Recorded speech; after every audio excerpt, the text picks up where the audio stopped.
Hello friends, welcome back to my YouTube channel and in this video we will discuss about jaundice. So first of all introduction deal करेंगे. Bilirubin is produced when hemoglobin is broken down as a part of the normal process of recycling old or damaged RBC. यानी कि bilirubin कब produce होता है? एक process होती है जब RBC डैमेज हो जाती है तो उसे हम रिसाइकल करते हैं, और जब ओल्ड है या डैमेज हो गई RBC तो उसे रिसाइकल करते हैं.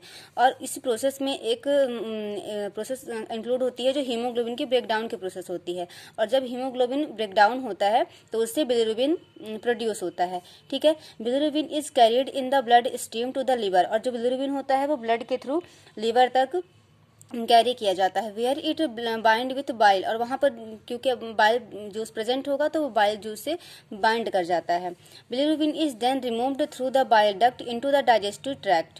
अब यहाँ पर क्या होगा, जो बिलिरुबिन होता है वो बाइल से बाइंड हो जाएगा, और बाइंड होने के बाद बाइल डक्ट के थ्रू डाइजेस्टिव ट्रैक्ट में चला जाता है. ठीक है.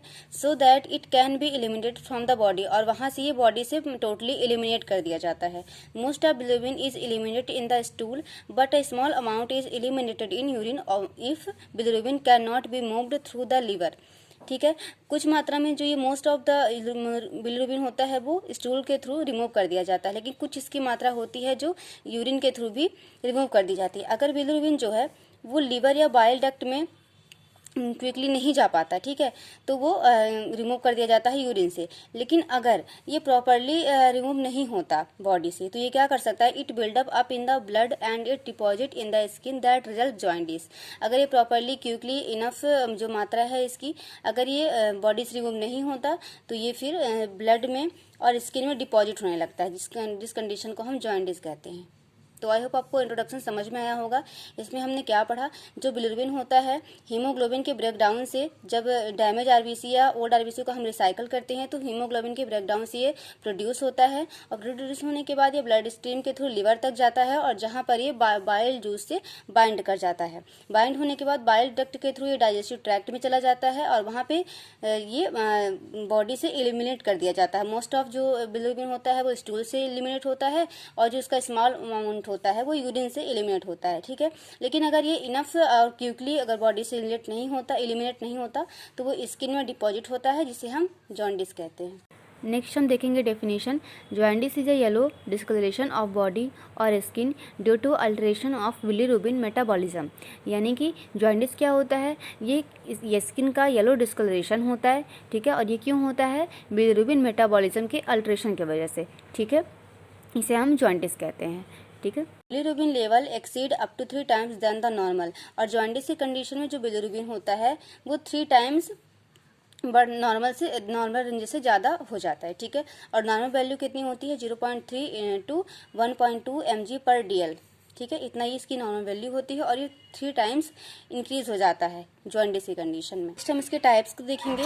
There are 3 types of jaundice. यहाँ पे कितने टाइप्स के होंगे, 3 टाइप्स के जॉन्डिस है.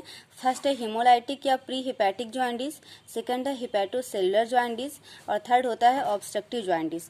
पहला हिमोलाइटिक या प्री हिपैटिक जॉन्डिस. इसमें क्या होता है, आरबीसी का जो ब्रेकडाउन होता है तो उसकी वजह से जो अनकॉन्जुगेटेड बिलिरुबिन होता है वो ब्लड में इंक्रीज हो जाता है, लेकिन इसमें जो लीवर का फंक्शन होता है वो नॉर्मल ही होता है. तो उस कंडीशन में जो जॉन्डिस होती है उसे हम कहते हैं हिमोलाइटिक या प्री हेपेटिक जॉन्डिस. ये क्यों हो सकती है, ब्लड ट्रांसफ्यूजन रिएक्शन की वजह से, सिकल सेल क्राइसिस की वजह से, हिमोलाइटिक एनीमिया की वजह से, और गॉल ब्लैडर स्टोन की वजह से हो सकती है. ठीक है. सेकेंड होती है हिपैटोसेलुलर जॉन्डिस. हिपैटोसेलुलर जॉन्डिस क्या होता है, it is due to dysfunction of liver cell. यानी कि अगर जो लिवर सेल है या हिपैटोसाइट सेल है वो प्रॉपर वर्क नहीं करती, डिसफंक्शन होने की वजह से जो जॉन्डिस होता है उसे हम क्या कहते हैं, हिपैटोसेलुलर. यानी कि हिपैटो यानी कि लीवर, और सेल यानी कि जो लीवर की सेल्स होती हैं, अगर उनमें डिसफंक्शन हो उसकी वजह से जो जॉन्डिस होती है उसे हम हिपैटोसेलुलर जॉन्डिस कहते हैं. इसकी क्या कॉजेस हो सकते हैं, इन्फेक्शन यानी कि हिपैटिक वायरस का अगर इन्फेक्शन है तो उसकी वजह से हो सकती है. ड्रग और केमिकल टॉक्सिसिटी, इसकी वजह से भी हिपैटोसेलुलर जॉन्डिस देखने को मिलती है. नेक्स्ट है obstructive jaundice. It is due to obstruction in the bile duct that lead to altered secretion of bile. It is of two types. Obstructive यानी कि जो बाइल डक्ट है उसमें ऑब्स्ट्रक्शन होने की वजह से जो जॉइंडिस होती है उसे हम ऑब्स्ट्रक्टिव जॉइंडिस कहते हैं, और ये 2 टाइप्स की होती है। फर्स्ट है एक्स्ट्रा हिपैटिक ऑब्स्ट्रक्शन, सेकंड है इंट्रा हिपैटिक कोलेस्टैटिस। ठीक है, तो फर्स्ट देखेंगे due to blockage in the bile duct. अगर बाइल डक्ट में ब्लॉकेज है तो उसे हम क्या बोलेंगे, एक्स्ट्रा हिपैटिक ऑब्स्ट्रक्शन। ठीक है, ये किसकी वजह से हो सकता है, गॉल स्टोन और ट्यूमर की वजह से हो सकता है। सेकंड है intrahepatic cholestasis. It is occur due to blockage और swelling in the intrahepatic duct. ये इंट्राहिपैटिक डक्ट में इन्फ्लेमेशन की वजह से होता है। ठीक है, यहाँ पे आप डायग्राम देख सकते हैं जिसमें ये लीवर है, ये हिपैटिक डक्ट, सिस्टिक डक्ट। ठीक है, गॉल ब्लैडर जहाँ पे बाइल जो जूस होता है वो स्टोर किया जाता है। ठीक है, और यहाँ से ये डाइजेस्टिव ट्रैक्ट में आके यहाँ पे जो ड्यूडेनम है, जो स्मॉल इंटेस्टाइन का पार्ट होता है, वहाँ पे ये सिक्रेट किया जाता है। ठीक है, और यहाँ से उसके बाद ड्यूडेनम, जेजुनम, इलियम, उसके बाद फिर जो लार्ज इंटेस्टाइन है वो स्टार्ट होती है, और फिर उसके बाद इसे एलिमिनेट कर दिया जाता है बॉडी से। ठीक है, यहाँ पर आप देख सकते हैं। देखेंगे क्लिनिकल मैनिफेस्टेशंस। फर्स्ट है येलो स्किन एंड स्क्लेरा। ठीक है, स्क्लेरा यानी कि आईज एंड जो स्किन है वो येलोइश हो जाएंगी। ठीक है, ये स्क्लेरा क्या होती है, आईज की एक लेयर होती है। ठीक है, लाइट ग्रे और क्ले कलर्ड एल्कोहलिक स्टूल। ठीक है, जो स्टूल है वो उसका कलर कैसा होगा, क्ले यानी कि मिट्टी के कलर का हो जाएगा, एल्कोहलिक और लाइट ग्रे हो जाएगा। ठीक है, ईची स्किन हो जाएगी, नोजिया होगा। ठीक है, प्रोथोमिन टाइम इंक्रीज, जो प्रोथोमिन टाइम है वो इंक्रीज हो जाएगा। ठीक है, lack of appetite, loss of strength. ठीक है, टी कलर्ड यूरिन हो जाएगी। ठीक है, जो यूरिन भी है वो उसका भी कलर चेंज हो जाएगा, टी कलर की हो जाएगी। नेक्स्ट है diagnostic evaluations.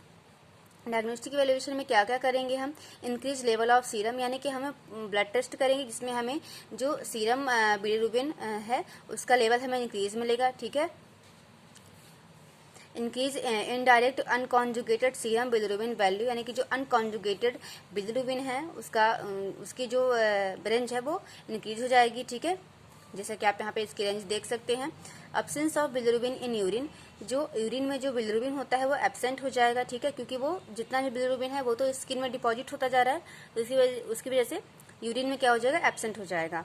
Reduced faecal urobilinogens. ठीक है, जो फीटल यूरोबिलिनोजेंस है वो रिड्यूस हो जाएगा। ठीक है, because it does not reach in intestine, क्योंकि ये इंटेस्टाइन में तो पहुंच नहीं पा रहा है, ये तो स्किन में जा रहा है। ठीक है, डिपॉजिट होने के लिए। प्रोलॉन्ग्ड प्रोथोमिन टाइम, जो प्रोथोमिन टाइम है वो भी इंक्रीज हो जाएगा। ठीक है, मोर देन 40 सेकंड, सॉरी। ठीक है, सो इस वीडियो में इतना ही। नेक्स्ट वीडियो में हम मैनेजमेंट के बारे में देखेंगे, जिसमें हम medical management, dietary management and nursing management, उसके साथ साथ नर्सिंग डायग्नोसिस भी देखेंगे। Thank you.